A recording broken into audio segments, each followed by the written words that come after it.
Revolution 2% hyaluronic acid hydrating serum.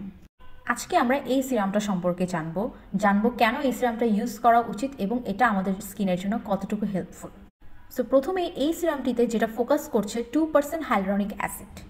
Hyaluronic অ্যাসিডটা আসলে কি? Hyaluronic acid মূলত অ্যান্টিঅক্সিডেন্ট ফর্মুলা, যা আমাদের স্কিনের মৃত কোষগুলোকে সজীব করতে সাহায্য করে। আমাদের বডিতে যেমন পানির প্রয়োজন, ঠিক তেমনই আমাদের স্কিনের জন্যও কিন্তু পানির প্রয়োজন। আর ঠিক আমাদের স্কিনের এই পানির ঘাটতিটাই পূরণ করে থাকে হাইলুরনিক অ্যাসিড।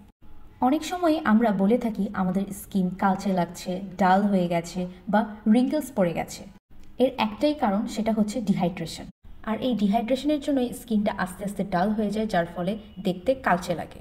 আর এই ডিহাইড্রেশন দূর করে স্কিনে প্রপার হাইড্রেশন প্রোভাইড করে হাইলুরনিক অ্যাসিড।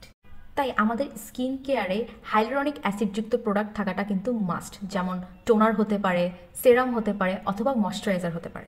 তবে আমি প্রেফার করি সিরাম, কেননা সিরাম আমাদের ত্বকের ভেতরের লেয়ারে যেয়ে কাজ করে, যার ফলে যে কোনো প্রোডাক্ট খুব সহজেই অ্যাবজর্ব করতে পারে।